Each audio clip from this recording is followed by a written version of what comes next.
I got so much motherfucking design on right now. Break it down, bring it back, make it clap. I got 3 old thoughts, new block, wear that thing. Bitches on my line, and you know. Assalamualaikum warahmatullahi wabarakatuh. Saya Arzela Aulia dengan NPM 2113025038. Jadi di sini saya akan menjelaskan terkait dengan UAS Multimedia, Pembelajaran Interaktif dan Keamanan Sistem Komputer dengan dosen pengampu Dr. Rangga Firdaus Skom Mkom. Nah, pertama saya akan menjelaskan terkait dengan pengertian cyber security. Keamanan cyber atau cyber security adalah upaya yang dilakukan untuk melindungi sistem komputer dari berbagai ancaman atau akses ilegal. Nah, cyber security mencakup alat, kebijakan, dan konsep keamanan yang dapat dilakukan untuk melindungi aset organisasi dan pengguna. Nah, keamanan cyber dapat meminimalisir masuknya risiko ancaman ke dalam sistem komputer. Upaya perlindungan ini dapat dilakukan pada perangkat komputasi, aplikasi, layanan, dan informasi yang dikirimkan serta disimpan di lingkungan cyber. Keamanan cyber merujuk pada praktik yang memastikan 3 poin penting yang disebut dengan CIA Triad. Ketiga poin tersebut adalah confidentiality atau kerahasiaan, integrity atau integritas, dan availability atau ketersediaan. Nah, sebagaimana disebutkan oleh Warkentin dan Orgeron dalam buku pengajaran berbasis teknologi digital karya Sandirana Juliana Nestisa. CIA Triad adalah metode keamanan yang dikembangkan guna membantu manusia dalam memahami berbagai keamanan teknologi informasi dan menjadi konsep utama cyber security. Berikutnya, saya akan menjelaskan terkait dengan jenis keamanan cyber. Yang pertama ada cold security. Nah, cold security ini adalah jenis keamanan cyber yang mengacu pada upaya untuk melindungi data yang tersimpan di cold. Nah, beberapa hal yang dilibatkan dalam perlindungan ini adalah teknologi, kebijakan kontrol, dan layanan yang mendukung keamanan cold. Nah, cold security adalah salah satu aspek penting dalam memastikan keamanan data. Beberapa ancaman bagi cold security diantaranya pencurian data, penyalahgunaan data, dan pembajakan lalu lintas layanan. Yang kedua adalah network security. Nah, network security atau keamanan jaringan merupakan upaya perlindungan jaringan internal dalam meningkatkan keamanan jaringan. Network security sangat penting bagi perusahaan yang menggunakan sistem jaringan untuk setiap aktivitasnya. Tindakan perlindungan ini dapat melindungi aset perusahaan dari ancaman cybercrime dan juga dapat mengelola lalu lintas jaringan agar lebih efisien. Nah, salah satu contoh network security adalah penggunaan antivirus dan firewall guna mendeteksi ancaman yang berasal dari malware. Kalau yang ketiga ini adalah application security. Nah, application security adalah jenis keamanan cyber yang digunakan untuk meningkatkan keamanan aplikasi dari berbagai ancaman. Aplikasi ini dapat diakses dari berbagai jaringan yang memungkinkan adanya serangan cyber. Nah, hal ini menjadikan aplikasi rentan terhadap ancaman cyber sehingga perlu menerapkan application security.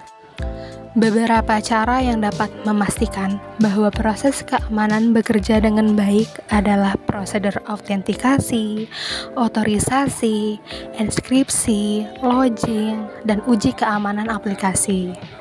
Nah, berikutnya kita akan membahas metode ancaman cyber.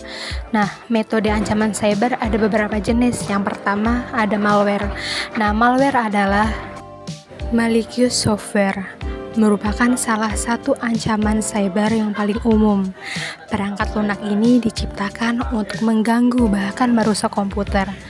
Ancaman ini kerap menyebar melalui lampiran email atau unduhan yang terlihat ilegal.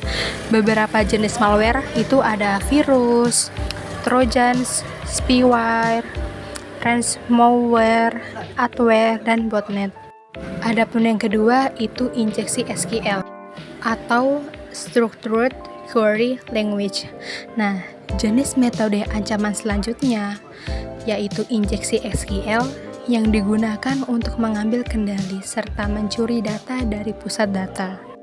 Kerentanan ini dimanfaatkan oleh penjahat cyber dengan memasukkan kode berbahaya pada aplikasi berbasis data melalui pertanyaan SQL. Hal ini itu dilakukan untuk mencuri informasi pribadi pengguna. Yang ketiga ini adalah phishing. Nah, umumnya metode ancaman phishing dikirimkan dalam bentuk email resmi perusahaan, tetapi mengandung permintaan terkait informasi sensitif. Nah, ancaman ini digunakan dalam penipuan guna mendapatkan data dan informasi pribadi. Nah, 4. Serangan man in the middle. Nah, serangan man in the middle adalah jenis metode ancaman dalam bentuk penyadapan komunikasi antara dua individu untuk mencuri data. Salah satu contoh ancaman man in the middle adalah penggunaan jaringan Wi-Fi yang tidak aman. Nah, sehingga memungkinkan penjahat cyber menghalangi data yang dikirimkan dari perangkat menuju jaringan korban. Yang kelima ini adalah serangan denial of service. Nah, yaitu serangan terhadap jaringan internet dengan menghabiskan resource yang dimiliki suatu sistem sehingga fungsinya tidak dapat bekerja dengan benar.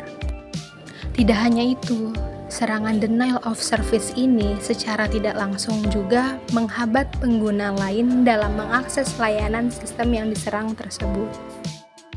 Sekarang kita akan membahas metode pengamanan komputer.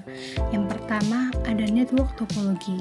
Nah, network topologi adalah sebuah jaringan komputer yang dapat dibagi atas kelompok jaringan eksternal internet atau pihak luar dari kelompok jaringan internal dan kelompok jaringan eksternal.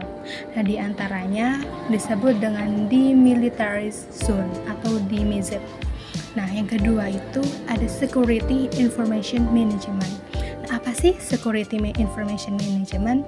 Nah, yaitu salah satu alat bantu yang dapat digunakan oleh para pengelola jaringan komputer adalah Security Information Management atau SIM. Nah, SIM ini berfungsi dalam menyediakan seluruh informasi yang berkaitan dengan pengamanan jaringan komputer secara terpusat. Metode selanjutnya yaitu IDS atau IPS, yaitu Intrusion Detection System yang sering kita sebut IDS, dan Intrusion Prevention System atau IPS merupakan sistem yang dapat digunakan untuk mendeteksi serta melindungi sebuah sistem keamanan dari serangan pihak luar maupun dalam. Nah, yang kedua ini ada port scanning.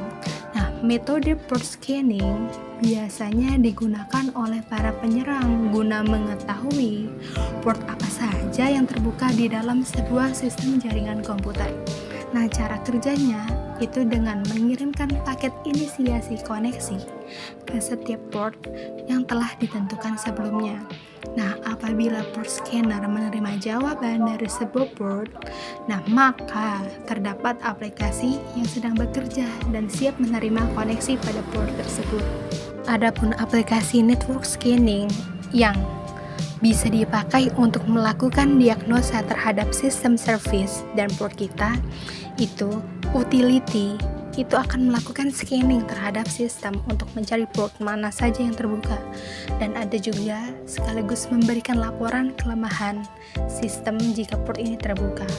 Nah, port scanning itu adalah program yang didesain untuk menemukan layanan service apa saja yang dijalankan pada host jaringan. Yang terakhir ini adalah paket fingerprinting. Nah, paket fingerprinting ini kita dapat mengetahui peralatan apa saja sih yang terdapat dalam sebuah jaringan komputer. Nah, hal tersebut sangatlah berguna, terutama dalam sebuah organisasi besar yang mana terdapat berbagai jenis peralatan dari jaringan komputer dan sistem operasi yang digunakan. Adapun dalam fungsi fingerprinting, ini bisa digunakan bermacam-macam. Nah, misalnya, itu dibuatkan absensi di kantor yang sudah menggunakan sistem biometrik fingerprint. Atau juga bisa digunakan untuk sistem pengaman laptop dan juga dapat digunakan untuk identifikasi masalah yang sering digunakan pada pihak kepolisian untuk menyelesaikan kasus tertentu. Demikianlah pembahasan mengenai sistem keamanan komputer. Semoga dengan adanya ulasan yang saya jelaskan tadi dapat menambah wawasan dan pengetahuan kalian semua. Sampai jumpa, terima kasih. Wassalamualaikum warahmatullahi wabarakatuh.